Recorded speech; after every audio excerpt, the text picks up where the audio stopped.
Bueno, esta clase lo que vamos a ver es lo que llamamos el enfoque de equilibrio integrado. La vamos a dividir en dos partes. Esta va a ser la primera parte, donde les voy a explicar un poco qué quiere decir el equilibrio integrado, cómo se obtiene, qué es el conjunto de igualación de precios de los factores y algunos conceptos importantes que nos van a servir para esta y para la próxima clase. La clase está basada en el capítulo 1 del libro de Hellman y Krugman. La cuestión es la siguiente. Nosotros, en general, cuando hemos hablado hasta ahora de los modelos de comercio, siempre lo que hacíamos era pensar, en particular, en dos países. Lo suponíamos a los dos países independientes y buscábamos el equilibrio de autarquía, ¿no?, en cada país. Y después lo que hacíamos era permitir el comercio entre ellos. Bueno, el enfoque de la economía integrada va exactamente en la dirección opuesta, porque lo que hace es empezar por una economía unificada que luego se separa. Entonces nosotros lo que vamos a hacer va a ser obtener un equilibrio de una economía mundial integrada, que va a ser esta economía integrada. Después vamos a dividir la dotación factorial entre los países y vamos a permitir que los países comercien y vamos a ver qué es lo que ocurre. Entonces, la cuestión es así. Podemos suponer una situación 1, donde suponemos que los factores de producción forman parte de una economía, una única economía, donde los factores de producción se pueden utilizar libremente entre sectores, y determinamos un equilibrio. En ese equilibrio determinamos los precios de los bienes, los precios de los factores y la asignación de los recursos. ¿Sí? Una economía única, grande, la economía integrada. Esta es la economía integrada. En la situación 2, lo que nosotros decimos es, bueno, supongamos que ahora los factores de producción de esa economía integrada se dividen entre países y los asignamos entre países, de modo tal que cada país tiene una dotación factorial. Y de modo tal que los factores de producción de cada país solo pueden trabajar con los factores de producción del mismo país. Y luego permitimos el comercio. Entonces lo que nosotros queremos ver es cómo se diferencia el equilibrio que surge de la situación 1, que es de la economía integrada, con respecto al equilibrio que puede surgir en la situación 2, donde tenemos países y donde permitimos un equilibrio de libre comercio. Y lo que vamos a ver es que en determinadas circunstancias no va a haber muchos cambios y todo en definitiva va a depender de cómo sea la división de la dotación de factores entre países, es decir, de cómo asignemos esta dotación que hay acá en la economía integrada, cómo la dividamos entre los países. Entonces nuestra conclusión va a ser que suponiendo que la división de los factores que se haga entre los países no sea muy desigual, a través del comercio vamos a poder lograr exactamente el mismo nivel de producción global y de consumo que antes de la división. Y en el instrumento que vamos a usar para esto es el enfoque de la economía integrada, entonces definimos el equilibrio integrado. ¿Sí? El equilibrio integrado es entonces una construcción hipotética que se utiliza como punto de referencia y es como un equilibrio de autarquía para el mundo entero, tal como se obtiene en la situación 1, ¿sí? Donde tenemos todos los factores de producción en una única economía y donde llegamos a un equilibrio. Es un equilibrio que supone implícitamente que todos los factores y entonces, por lo tanto, los bienes son móviles internacionalmente. Pero el secreto es que no hay una división de países. Entonces es un equilibrio de una economía, como si fuera una economía de autarquía para el mundo entero. Luego, lo que nosotros nos vamos a preguntar es si es posible lograr la misma asignación de recursos si los factores de producción, en cambio, estuvieran divididos entre países y no hubiera movilidad factorial. Entonces, esta es la situación 2. Lo que nosotros tratamos de ver es si hay alguna relación entre un posible equilibrio de una economía integrada, que es la economía unificada, y un equilibrio entre países a los cuales les vamos a permitir comerciar, pero vamos a suponer que cada país tiene su dotación factorial. Y lo que queremos ver es qué relación existe entre uno y otro. Y como dijimos anteriormente, que sea posible o no lograr esta misma asignación de recursos va a depender de cómo sea la división en la dotación factorial entre países. Entonces lo que vamos a ver es que existe un conjunto de asignación de factores entre países para los cuales esto es posible, es decir, lograr esta misma asignación de recursos.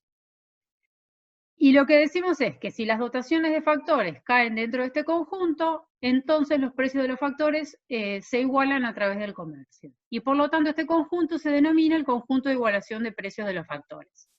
Que obviamente lo que está implicando es que se cumple el teorema de igualación de precios de los factores. ¿Por qué nos interesa esto? Porque nosotros lo que vamos a ver hoy es la generalización del teorema de Hecht-Cherolin. Entonces, lo que nosotros necesitamos es que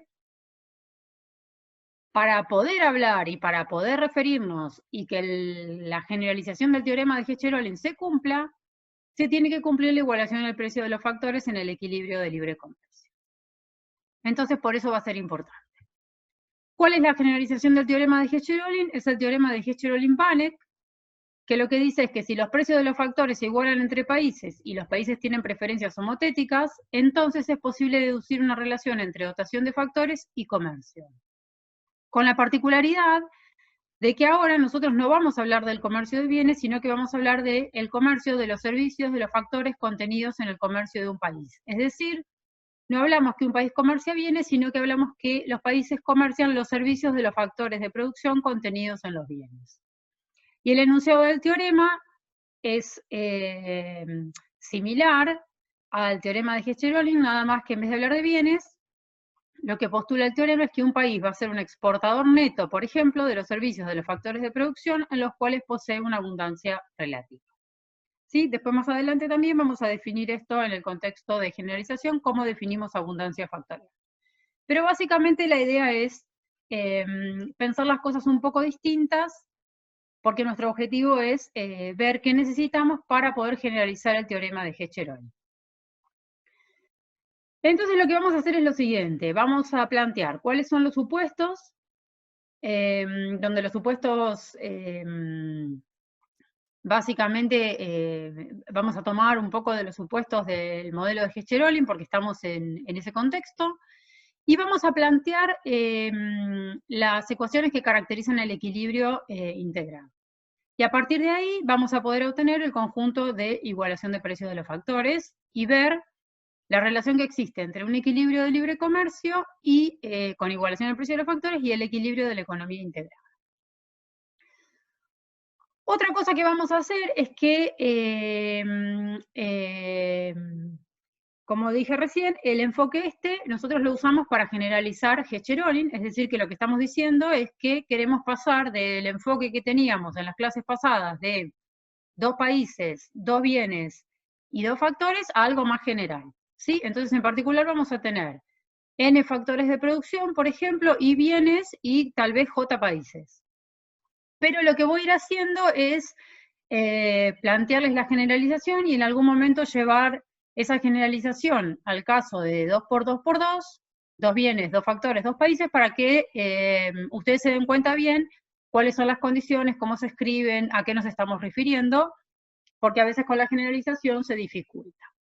Entonces, los supuestos en el escenario de generalización con N factores de producción e I bienes son que tenemos N factores de producción, donde estas son las ofertas de los factores de producción. Esto es B1, B2, Bn, es cuánto de los factores de producción tenemos. Cuánto de L, cuánto de K, cuánto de T, nada más que ahora tenemos N factores de producción. Tenemos I bienes con funciones de producción cuasi cóncavas con rendimientos constantes a escala y donde cada función tiene asociada una función de costos unitaria. Tenemos una función para cada bien, tenemos I bienes, y este omega o este W grande que tenemos acá es el vector de precios de los factores que tiene dimensión N, porque tenemos N factores de producción. Tenemos el supuesto de preferencias homotéticas, que vamos a ver que esto va a ser muy importante, y nos va a determinar el resultado que obtengamos. Y este supuesto lo podemos ver expresado como que la participación del gasto en cada bien es una función del precio de los bienes. Entonces lo representamos con un alfa IP, donde esta es la participación del gasto en cada bien I, y P es un vector de precio de los bienes que tiene dimensión I, que es la cantidad de bienes. Suponemos competencia perfecta y suponemos que todos los bienes se producen en el equilibrio integrado. Los supuestos así como están acá, como los presento acá, son, digamos, los podemos ver en el capítulo 1 de Hellman y Krugman. Con estos supuestos, nosotros vamos a ver las ecuaciones que caracterizan el equilibrio integrado. Y las condiciones van a ser las condiciones de beneficios competitivos, las condiciones de pleno empleo y las condiciones de equilibrio en el mercado de bienes. Entonces lo que voy a hacer es, primero, plantearlas en forma general de acuerdo a la anotación del capítulo 1 de Hellman y Krugman. Estas van a ser las ecuaciones 1,1, 1,2 y 1,3. Después las voy a plantear para el caso de 2 por 2 por 2 y después las voy a plantear en forma matricial, porque vamos en distintos momentos las vamos a usar de acuerdo a distinta notación. Y para que ustedes tengan en claro qué representa cada cosa. Las condiciones de cero beneficio para todos los bienes son las condiciones de equilibrio competitivo. Para el caso de la notación de Hellman y Krugman, esto es que el precio tiene que ser igual al costo medio igual al costo marginal. Esto es que el precio unitario va a ser igual a la función de costos unitario para todo I perteneciente a I grande. Cuando estamos en el caso de dos bienes, dos factores y dos países, lo que tenemos que hacer es volver a las clases que habíamos presentado del modelo de Hess-Chirolin y ver las ecuaciones, donde tenemos acá ALX, que depende de los precios de los factores, por el precio del factor, más AKX, que depende del precio de los factores, por el precio del factor, igual al precio del bien. Ahora voy a explicar qué es lo que hay, cuál es la notación. Pero la idea acá es que tenemos costos unitarios igual al precio del bien, X en este caso, y costos unitarios igual al precio del bien Y, en el contexto de dos bienes y dos factores. Los ALJ o ALI, mejor dicho, son el uso del factor L por unidad de producción del bien. Esta es exactamente la notación que habíamos visto en las clases del modelo de Hess-Chirolin. Y si esto lo quisiéramos escribir en forma matricial, tendríamos una matriz A por un vector de precios de los factores igual al vector de precios de los bienes. Noten acá que la matriz A es A traspuesta, porque esto lo vamos a usar en la siguiente clase para hacer algunas demostraciones, entonces lo que tenemos que usar acá es A traspuesta. La notación acá, nosotros le pusimos los supraíndice F, porque estos valores, estas ecuaciones que nosotros tenemos escritas acá, ya son las condiciones o las ecuaciones de equilibrio de la economía integrada. Entonces estos precios y estos valores son todas las soluciones del equilibrio integrado. ¿Sí? Entonces esa es nuestra notación. El supra F denota que es la solución del equilibrio integrado. La siguiente condición es la condición de equilibrio en el mercado de factores. Tal como se presenta acá es como está en el libro, insisto, y esto es la sumatoria a lo largo de los I de los requerimientos unitarios por X y barra igual a la dotación del factor. X y barra se define como el nivel de producción del bien Y en el equilibrio integrado. Y BL es la dotación del factor L. Si esto nosotros lo escribimos como el caso 2 por 2, tenemos la notación que teníamos en el caso de las clases de Hess-Chirolin anteriores. Los requerimientos unitarios por el nivel de producción de X más los requerimientos unitarios de L por la producción de Y igual a la dotación total de L. ¿Sí? Esto lo que ustedes tienen que notar es que este es el L total que hay en la economía integrada. Que como yo supuse que cuando haga la división voy a tener dos países, lo puedo expresar como L más L estrella, pero en realidad esto es el L de la economía integrada. Y si esto lo queremos escribir en forma matricial, esto es la matriz de la tecnología, que ahora es A, por el vector de producción, por el vector igualado al vector de dotaciones. ¿Sí? Lo que tenemos que tener en cuenta acá, es muy importante, yo en algún lado lo aclaré, es la notación. Este XF que tenemos acá es un vector que reúne a este y a este que tenemos acá, ¿no? Este B que está acá es un vector que reúne esto y esto que tenemos acá. Y la última condición de equilibrio es el equilibrio en el mercado de factores. En el libro aparece como que la participación del gasto en cada bien, por ejemplo, alfa y P, es solo una función del precio de los bienes. Y en el caso de 2 por 2, nosotros podemos escribir como la oferta relativa igualada a la demanda relativa del bien, dependiendo solo del precio del bien, y en forma matricial un vector, ojo, esto es un vector, un vector de oferta igualado a un vector de demanda. Como les dije anteriormente, nosotros lo que ya les dije es que la solución del equilibrio integrado para este caso son todos los valores con el supraíndice F. Entonces, la solución del equilibrio integrado determina que tengo unos precios de los factores, W y RF, unos precios de los bienes, PX, P y F, unos vectores de producción, X, Y, F, y los coeficientes que me determinan la solución del equilibrio integrado. A partir de la solución del equilibrio integrado, entonces, lo que nosotros nos vamos a preguntar es lo siguiente. Yo tengo una dotación factorial entre países, porque voy a suponer ahora que divido la dotación factorial entre los países. Tengo unas técnicas de producción que vienen dadas por el equilibrio integrado, que son los coeficientes de la matriz A. Son los mismos que los de la matriz A', los de la, sí, bien digo, la matriz A traspuesta, perdón. Y lo que yo me voy a preguntar es, dada la solución del equilibrio integrado, si yo divido las dotaciones factoriales entre países, si yo divido la dotación factorial del equilibrio integrado entre dos países, ¿es posible encontrar niveles de producción del equilibrio integrado? ¿Es posible, perdón, dividir los niveles de producción del equilibrio integrado, que es el nivel de producción de X y el nivel de producción de Y, en vectores de producción para cada país, de modo tal de tener un X e Y para nuestro país y un X e Y para el resto del mundo? De modo tal que cada país alcance el pleno empleo de sus recursos, utilizando las técnicas del equilibrio integrado. ¿Sí? Entonces lo que estoy diciendo es, ¿hay alguna posibilidad de lograr que esa división de la dotación factorial entre los países nos replique en cierta forma el equilibrio integrado? Si nosotros a esta pregunta respondemos que sí, lo que estamos diciendo es que va a haber igualación en el precio de los factores.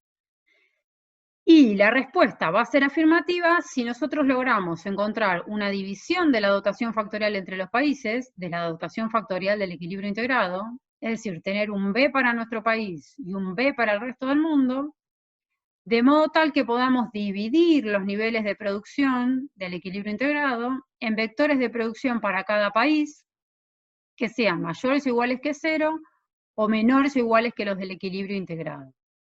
¿Sí? Y de nuevo, esta división de la dotación factorial, que nos permite encontrar estos vectores de producción, es teniendo en cuenta las técnicas de producción del equilibrio integrado, es decir, la matriz A, utilizando la matriz A, y además teniendo pleno empleo. La cuestión entonces es que, de acuerdo a cómo sea esta división de la dotación factorial entre países, la respuesta va a poder ser afirmativa o no. Y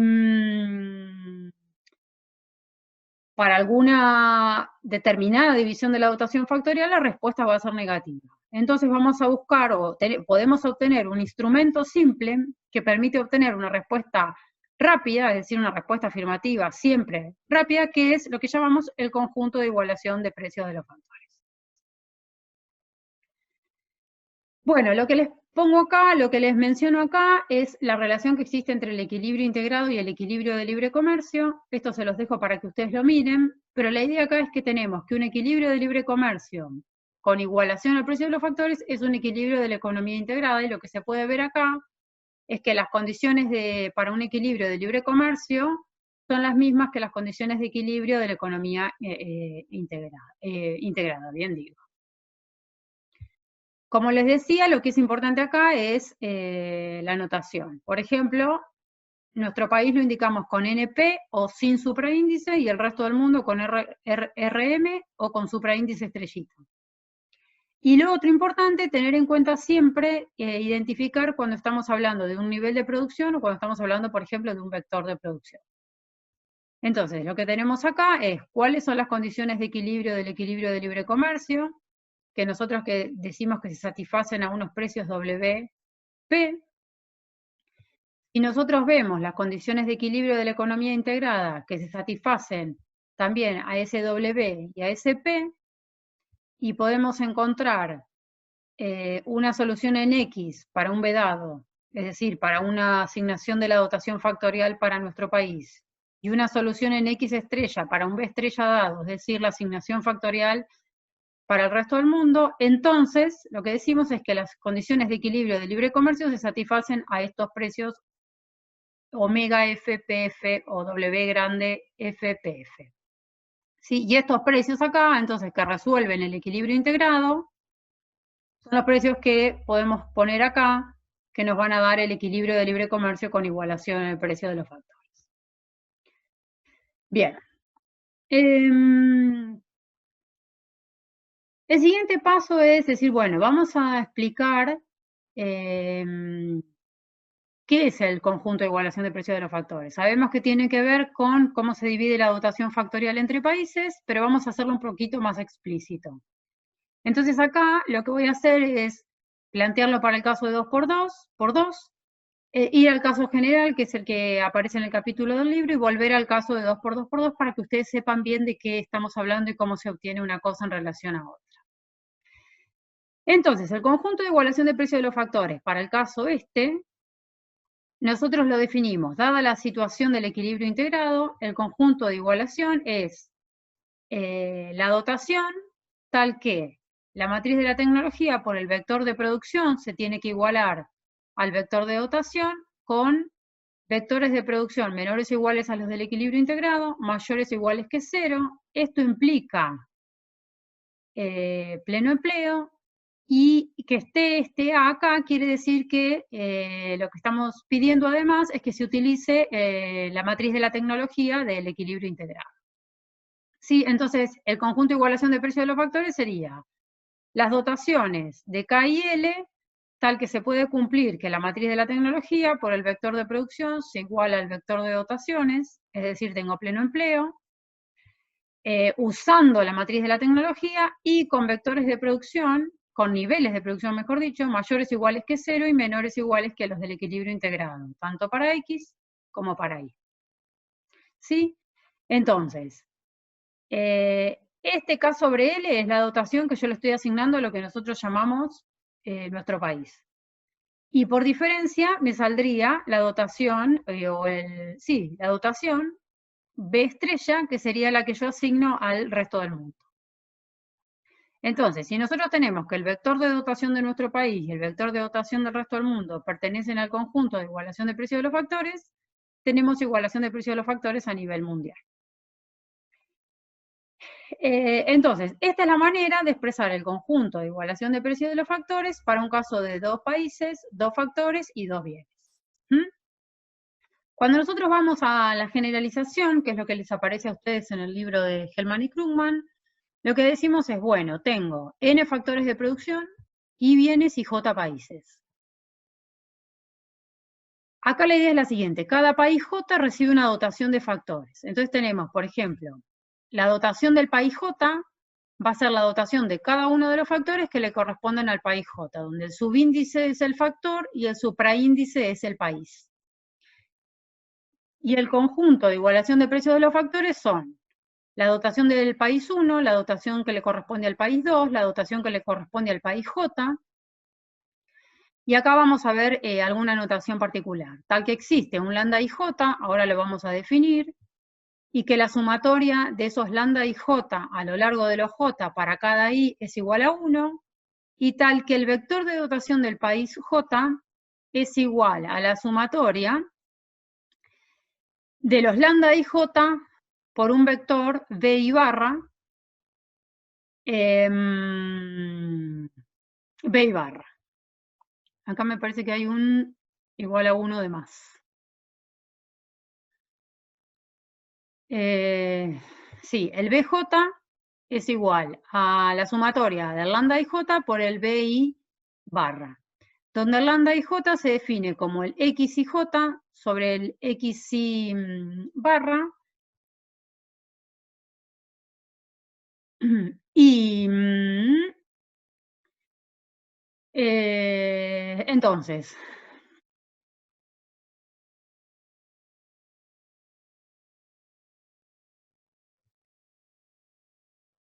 el lambda IJ es lo que produce el país J del bien I en relación a lo que se produce del bien I en el equilibrio integrado. ¿Sí? Y BI barra es el vector de empleo en el sector I en el equilibrio integrado, donde ese vector de empleo en el sector I en el equilibrio integrado está conformado por los requerimientos unitarios de todos los factores de producción que participan ahora donde tenemos N factores de producción. ¿sí? Entonces, este vector de empleo del equilibrio integrado en el sector I es el requerimiento unitario del factor 1, el requerimiento unitario del factor 2, el requerimiento unitario del factor N, todos para producir una unidad de I por lo que se produce de I en el equilibrio integrado. ¿Sí? Entonces, así se define el conjunto de igualación de precios de los factores para el caso de J países, N factores de producción e I bienes.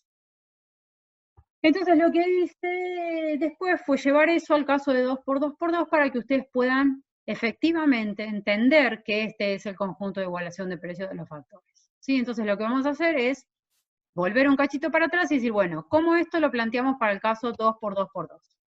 ¿Cómo esto se plantea para el caso 2x2x2?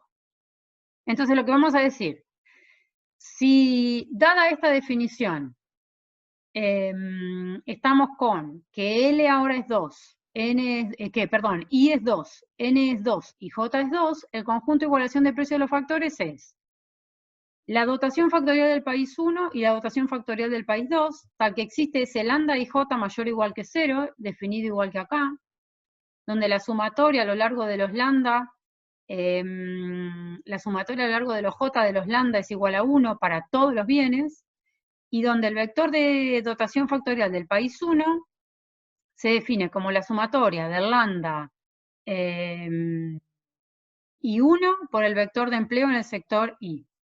Y la dotación del país 2, B2, se define como esa sumatoria a lo largo de los lambda por el vector de empleo en el equilibrio integrado del sector I.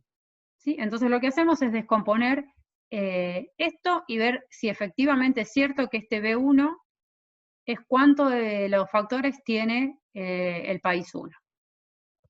Entonces, fíjense, veamos el desarrollo de B1, que es la dotación factorial del país 1. Acá tenemos desarrollada la sumatoria. Esto es lambda 1, no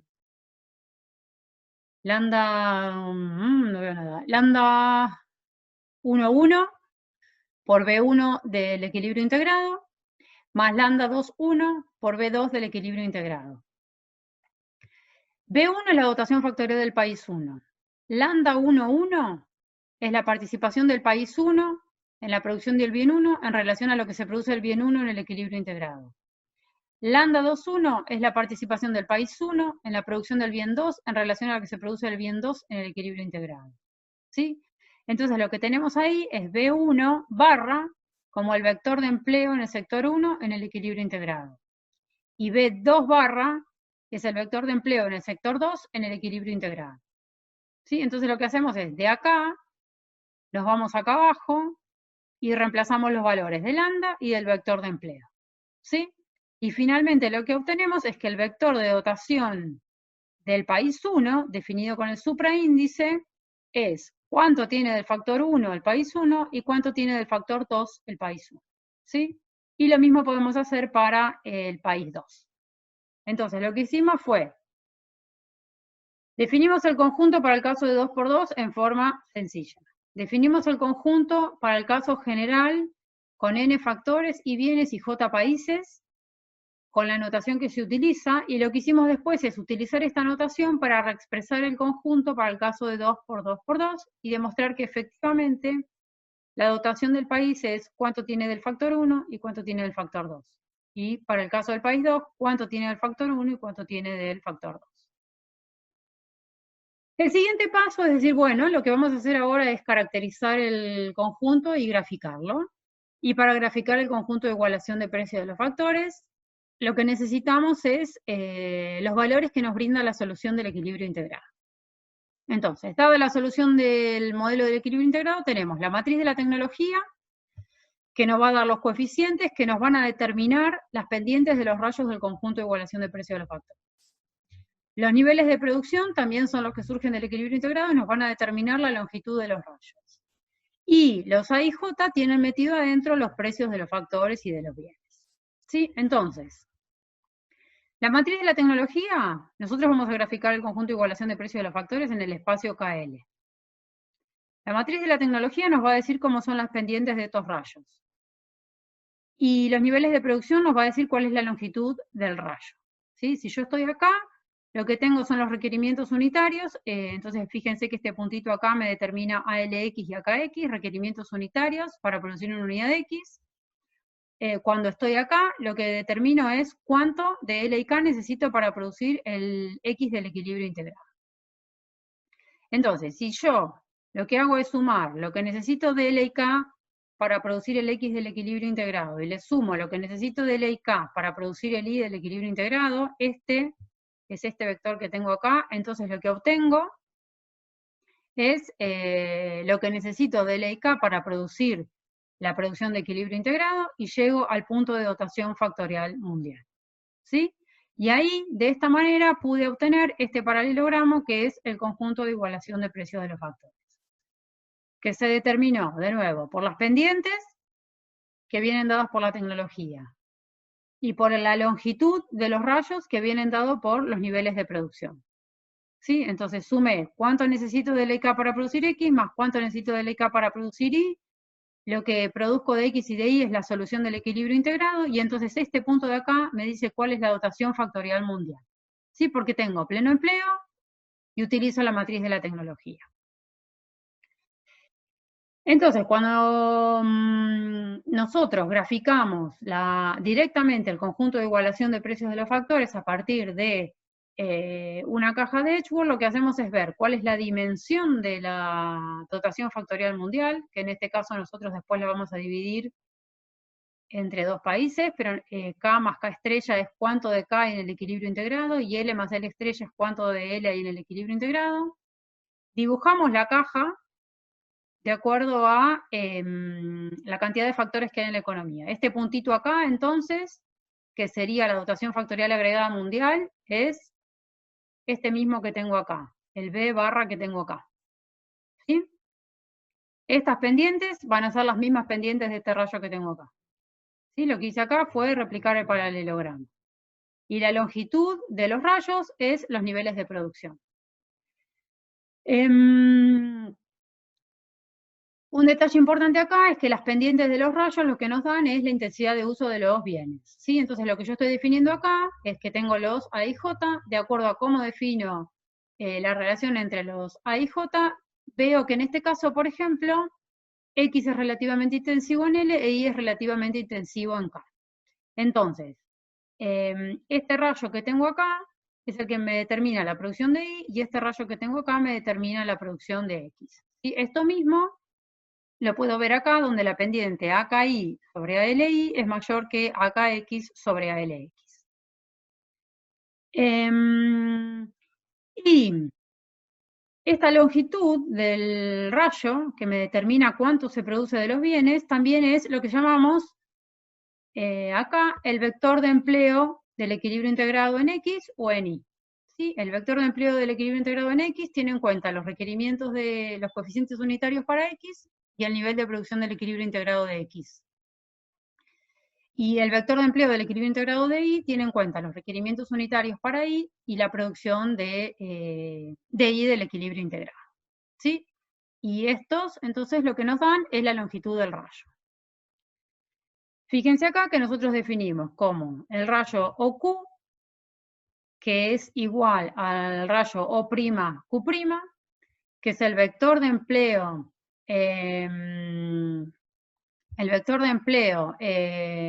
BI en el equilibrio integrado del sector Y, donde esto lo podemos definir como los requerimientos unitarios, teniendo en cuenta el nivel de producción de Y del equilibrio integrado. Y por otro lado, OQ' es igual a O'Q, que es el vector de empleo en el equilibrio integrado del sector X, que lo podemos definir teniendo en cuenta los requerimientos unitarios y el nivel de producción de X del equilibrio integrado. ¿Sí? Entonces, lo que nosotros tenemos acá es que el paralelogramo este que dibujamos acá, OQ, O'Q', es el conjunto de igualación de precios de los factores. Entonces, lo que nosotros vamos a hacer ahora es, una vez que nosotros definimos el conjunto de igualación de precios de los factores que nos surge, o que lo pudimos obtener porque tenemos la solución de la economía integrada, que nos dio cuáles eran las condiciones de pleno empleo, cuáles eran las condiciones de beneficios competitivos y cuál era la condición de equilibrio en el mercado de bienes. lo que vamos a hacer es lo que empezamos planteando como la situación 2. Esto que tenemos acá sería la situación 1. Bueno, ahora lo que queremos decir es, bueno, vamos a ver si estudiamos el equilibrio de libre comercio. Si lo que hacemos es decir, bueno, esta dotación mundial, que es esta caja entera que tengo acá, la divido la dotación entre dos países y me fijo qué es lo que ocurre. Me fijo cuánto cambia el equilibrio al hacer esta división en la dotación factorial mundial. Y lo que vamos a analizar es los niveles de producción, la restricción presupuestaria, los niveles de consumo, las exportaciones e importaciones de los dos países que surjan de dividir la dotación factorial mundial. Entonces, en el gráfico, el origen de nuestro país lo podemos fijar en O, el origen del otro país o del resto del mundo en O estrella, y la división de la dotación factorial se hace a partir de este punto E. Este punto E, si nosotros lo miramos desde O, nos dice cuál es el K y L que corresponden a nuestro país. Y este E, si nosotros lo miramos desde O estrella, nos dice cuál es el K sobre L del resto del mundo. En particular, lo que vemos es que con esta división, nuestro país resulta ser relativamente abundante en capital en relación al resto del mundo, porque el K sobre L de nuestro país resulta ser mayor al K sobre L del resto del mundo. ¿Sí? Entonces, si nosotros trazamos un rayo que vaya de O a E, ese es el K sobre L de nuestro país, que es mayor que un rayo que va del O estrella a E, que es el K sobre L del resto del mundo. Dado esto, empezamos a ver el equilibrio, o sea, tenemos ahora dos economías, dos países, donde cada país tiene su cajita, ¿sí? Si la miro desde O, es la caja de nuestro país, si la miro desde O estrella, es la caja del resto del mundo, y queremos ver los niveles de producción, los niveles de consumo, la restricción presupuestaria y el comercio. Y después vamos a relacionar el equilibrio de libre comercio con el equilibrio de la economía integrada. Entonces, primero vamos a ver los niveles de producción. Para los niveles de producción, para ver cuáles son los niveles de producción, lo que nosotros vamos a hacer es graficar dos paralelogramos. Uno, que sea el que vemos desde nuestro país, que implica tener en cuenta O y E, tener en cuenta además las técnicas de producción del equilibrio integrado, es decir, las pendientes de estos rayos, ¿sí? Entonces tenemos las técnicas de producción, vienen dadas por estas pendientes, y si a eso nosotros le sumamos la condición de pleno empleo, estas pendientes nos tienen que llevar al punto E. Entonces vamos a trazar un paralelogramo para nuestro país que es O, QI, E, QX. Y si hacemos lo mismo para el resto del mundo, partimos de O estrella, este es el punto de dotación, y lo que tenemos es un paralelogramo que es O estrella, QX estrella, E, QI estrella. Con estos paralelogramos, que lo que nos muestran es el punto de pleno empleo y el punto de pleno empleo, y que estamos utilizando las técnicas del equilibrio integrado, vamos a poder determinar cuánto se produce de X y de Y en cada país. Entonces nosotros vemos que, por ejemplo, en nuestro país se produce OQX de X, y esto lo que nos muestra es cuánto de L y K destinamos a producir X, si a eso le sumamos lo que destinamos a producir, cuánto de L y K necesitamos para producir Y, llegamos al punto de pleno empleo, ¿sí? Entonces eso lo tenemos acá detallado. OQX es la producción de X de nuestro país.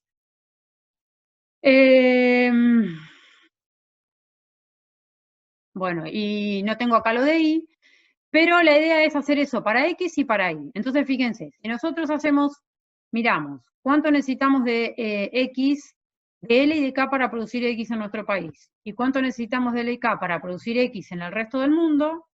Y lo sumamos, lo que tenemos es el vector de empleo del equilibrio integrado de la economía integrada. ¿Se entiende? Entonces esto es, en nuestro país tenemos este paralelogramo. En el resto del mundo tenemos este paralelogramo. En ambos casos, los dos paralelogramos nos indican que podemos tener pleno empleo y usar las técnicas del equilibrio integrado.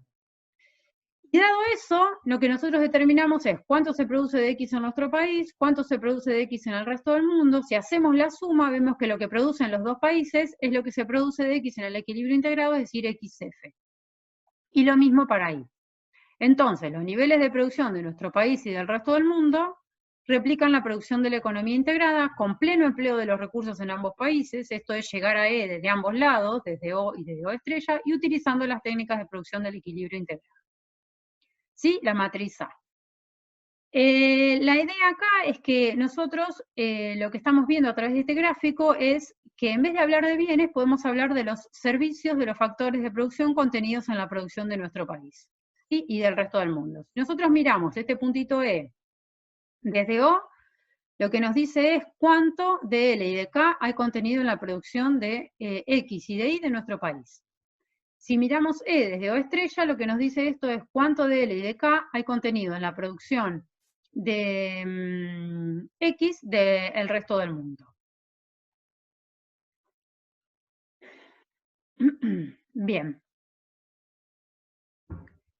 Entonces, esto lo que nos sirve es, acá es cuánto de L y K hay contenido en la producción de X y de Y de nuestro país, si lo miramos desde O, y cuánto de L y K hay contenido en la producción del resto del mundo, tanto de X como de Y, si lo miramos desde O estrella. ¿Sí? Entonces, lo que nosotros tenemos es que esos puntos nos sirven para determinar el contenido factorial de la producción. El siguiente paso es ir a hablar de la restricción presupuestaria. Si nosotros trazamos una recta que pase por el punto E, cuya pendiente sea el precio de los factores esos que encontramos en el equilibrio integrado, tenemos una restricción presupuestaria. Que si nosotros la miramos desde O, va a ser la restricción presupuestaria de nuestro país. Y si la miramos desde O estrella, va a ser la restricción presupuestaria del resto del mundo.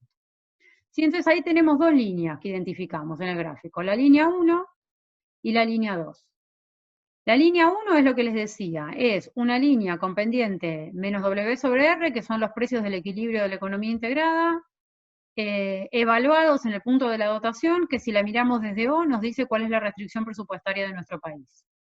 Y si esa misma línea, con los precios del equilibrio integrado y la dotación que corresponde al país, al resto del mundo, la miramos desde O estrella, es la restricción presupuestaria del resto del mundo.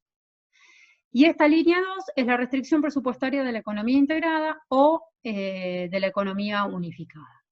¿Sí? Entonces eso nos va a servir después para el patrón de consumo.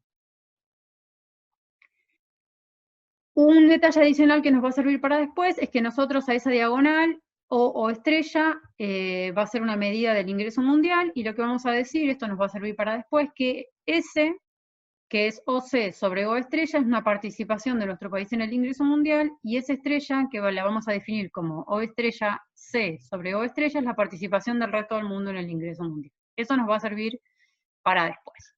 Ahora lo que vamos a usar es la restricción presupuestaria. Nos va a interesar, de nuevo, la de nuestro país y la del resto del mundo, y nos va a interesar la restricción presupuestaria del equilibrio integrado. Vamos a ver por qué. Porque el siguiente paso es definir los niveles de consumo. Entonces nosotros, para definir los niveles de consumo, lo que hacemos es volver al gráfico y decir, bueno, el punto de consumo lo vamos a saber situado en un punto como este, donde el punto de consumo vamos a saber dónde está de acuerdo a dos condiciones. Una es que tiene que estar sobre la restricción presupuestaria, ¿sí? Entonces va a tener que estar sobre la línea 1, que es la restricción presupuestaria de nuestro país, y la del resto del mundo. Y la otra cuestión es que ese punto C, que está acá, va a tener que estar también sobre la diagonal.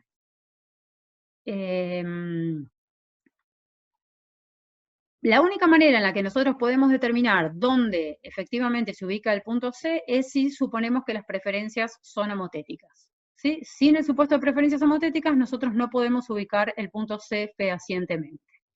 Entonces, para eso lo que usamos es decir que si las preferencias son homotéticas y nuestro país y el resto del mundo enfrentan los mismos precios relativos de los bienes, cada uno de ellos va a consumir los bienes en la misma proporción y, por lo tanto, cada uno de ellos va a consumir los servicios de los factores que están contenidos en cada uno de esos bienes en la misma proporción. Y esa proporción es el punto de consumo del equilibrio integrado. Dado el punto de consumo del equilibrio integrado que está en O estrellita, es igual a la relación mundial K sobre L. ¿Sí? Entonces, el supuesto de homoteticidad lo que nos dice es que las preferencias a lo largo de un rayo que parte del origen, es decir, la diagonal de la caja, las pendientes de las rectas presupuestarias son las mismas y por lo tanto los precios relativos de los factores son iguales en O estrella y en C. ¿Sí? Entonces ahí nosotros sabemos dónde se ubica el punto de consumo. C desde O es el consumo de nuestro país y C desde O estrella es el consumo del resto del mundo. De nuevo, ¿dónde se encuentra C? Sobre la restricción presupuestaria por cuestiones obvias y sobre la diagonal por el supuesto de preferencias homotéticas y la explicación que tenemos acá. De la misma manera que nosotros hicimos los paralelogramos para la producción, podríamos hacer los paralelogramos para los puntos de consumo y determinar así cuánto se consume de cada uno de los bienes en cada uno de los países. La diferencia o lo que tenemos que pensar es que, de nuevo, estamos hablando acá de dos bienes, X e Y, consumimos X e Y, pero lo que más nos va a interesar, porque nos va a servir para después, cuando querramos hacer una generalización, es que el consumo de X y el consumo de Y implican un consumo indirecto de los servicios de los factores de producción contenidos en X y en Y. ¿Sí? Entonces yo tengo este vector acá que me dice que consumo OCX de X, o que consumo el L y el K que están contenidos en esa cantidad de bien X. Esta distancia que tengo acá es que consumo OCI de Y, o el L y el K que están contenidos en ese. ¿Sí? Entonces acá lo podemos ver. Tenemos el consumo de X de nuestro país, el consumo de X del resto del mundo, y la suma de eso, del consumo de X, resulta ser igual a lo que vimos anteriormente, que era la producción de X del equilibrio integrado. Y lo mismo para Y. Y a C, cuando nosotros lo miramos desde O, podemos pensarlo como que representa los servicios de los factores contenidos en el consumo de nuestro país, y a C, cuando lo miramos de O estrella, representa los servicios de los factores contenidos en el consumo del resto del mundo, entonces esto es el contenido factorial del consumo.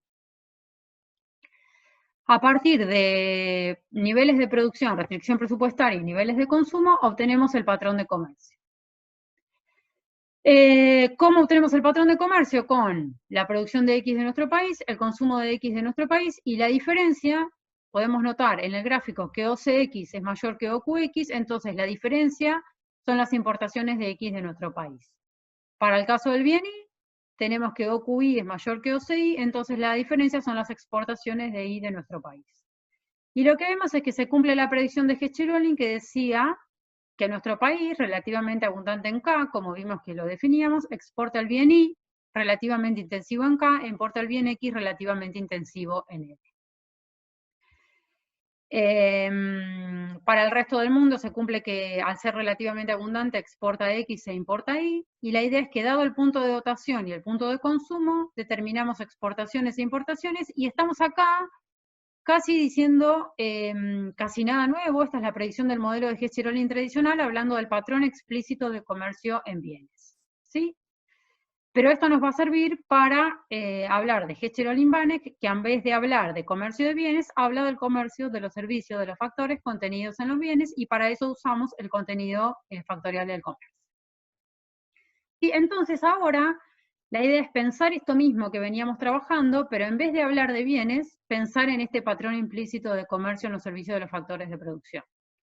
Entonces vamos a reinterpretar al vector OQX como el contenido factorial de la producción de X de nuestro país, que ya lo dijimos, que veíamos el contenido factorial, a OQI como el contenido factorial de la producción de Y de nuestro país, es decir, cuánto de L y K tiene la producción de Y en nuestro país, y cuando nosotros sumamos el contenido factorial de la producción de X más el contenido factorial de la producción de Y en nuestro país, hacemos esta suma de vectores, nos da el vector OE, que es el contenido factorial de la producción agregada de nuestro país.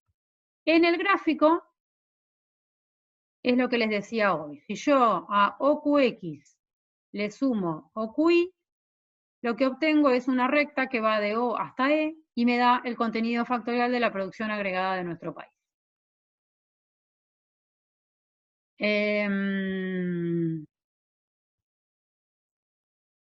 Y justo coincide que el contenido factorial de la producción agregada de nuestro país tiene que ver con que ese puntito justo es la dotación factorial de nuestro país bajo pleno empleo, es decir, el punto E. Del mismo modo en que nosotros, en vez de hablar de bienes y vectores de producción por sí mismos, hablamos de contenido factorial de la producción, podemos hablar de contenido factorial del consumo. Entonces reinterpretamos el vector OCX como el contenido factorial del consumo de X, OCI como el contenido factorial del consumo de Y, siempre para nuestro país, lo sumamos y obtenemos el vector OC, que es el contenido factorial del consumo agregado de nuestro país. Entonces ahí hacemos lo mismo. Hacemos la suma de vectores, esto sería OCX más OCI, nos da el vector OC.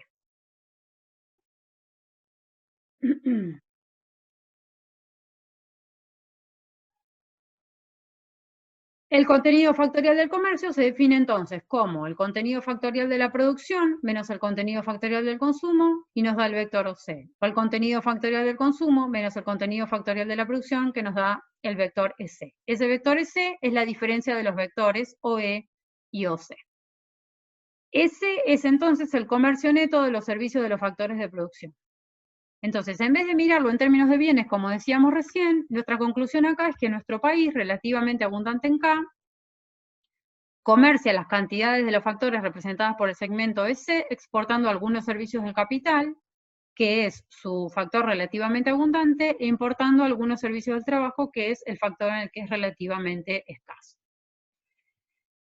Este vector EC, que nosotros lo miramos desde O y es el contenido factorial del comercio en nuestro país, también es el contenido factorial del comercio para el resto del mundo, pero con la interpretación, por supuesto, opuesta.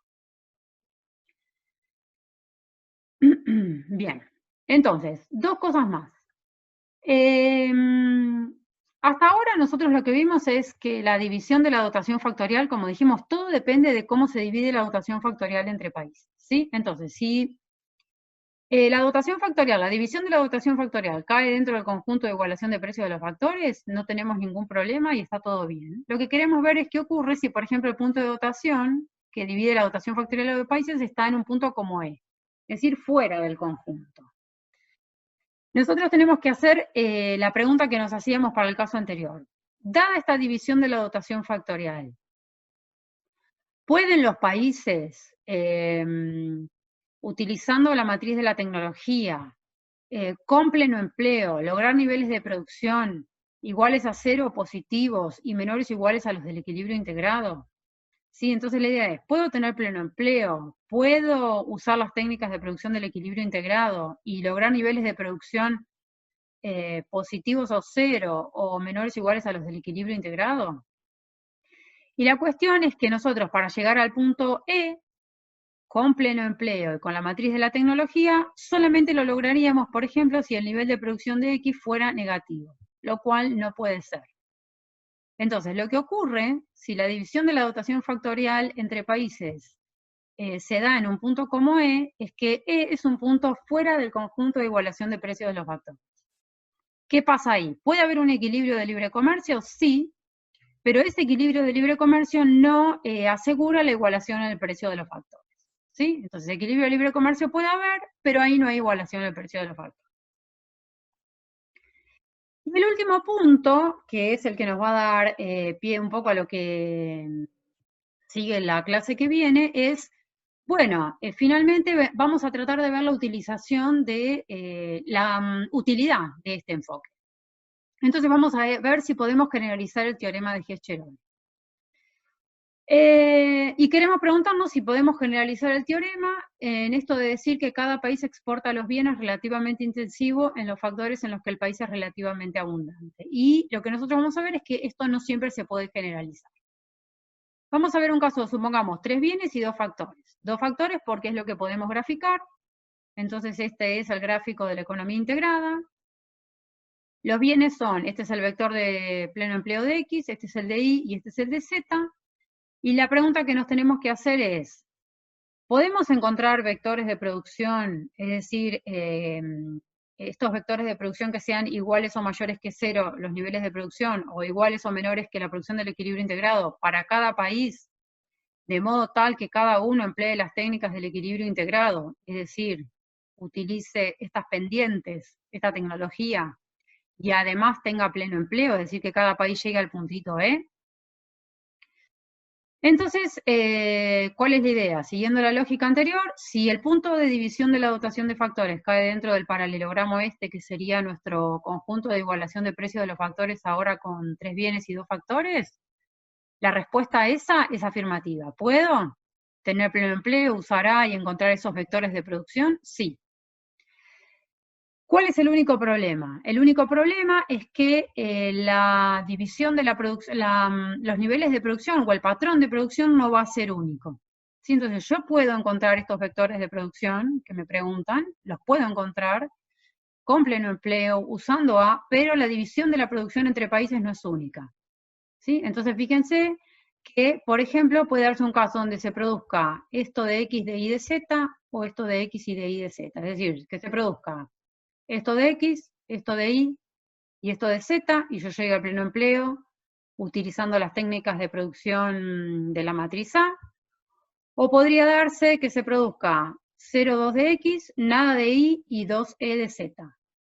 Entonces, ¿puedo responder esta pregunta? Sí, puedo responder que sí. Perdón. Pero el problema es que como la división de la producción no es única, no es posible predecir el patrón de producción y entonces tampoco voy a poder predecir el patrón de comercio. Es decir, que yo puedo tener distintos niveles de producción que me lleven a un determinado patrón de comercio. La ventaja va a ser que lo que se va a determinar siempre unívocamente va a ser el punto C, que acá no está escrito, pero el punto C, ¿cómo se determina? Por un punto que esté sobre la diagonal y sobre la restricción presupuestaria que tampoco determinamos. O sea que el punto C sí va a estar únicamente determinado.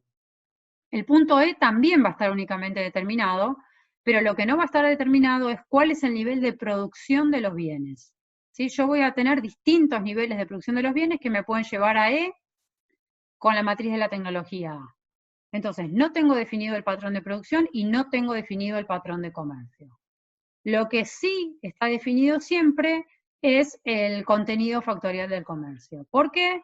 Porque está definido E y está definido el punto C que no tenemos graficado acá. Entonces el vector EC de hace un ratito lo podemos obtener acá en forma única. Y eso es lo que nos da el contenido factorial del comercio. Entonces, lo que decimos es, dado los supuestos del modelo, el contenido factorial del comercio está únicamente determinado, precisamente porque, a pesar de que existen varios vectores, dice acá, tendría que ser vectores de producción en equilibrio, la dotación de factores está siempre determinada, es decir, el punto E. Y con preferencias homotéticas, el contenido factorial del consumo está únicamente determinado. Por eso, el énfasis en las preferencias homotéticas, porque si no tuviéramos este supuesto, no sabemos dónde está el punto C y no podemos obtener el contenido factorial del comercio. Entonces, el comercio de factores siempre puede ser identificado, no siempre el comercio de bienes. Y el teorema de Hess-Cheroling-Banach es la versión del teorema de Hess-Cheroling que utiliza la definición de contenido factorial del comercio. Lo que dice el teorema de Hess-Cheroling-Banach es que nuestro país exporta los servicios de los factores de producción en lo que es relativamente abundante e importa los servicios de los factores de producción en los que es relativamente escaso. Y nos sirve para un contexto multidimensional.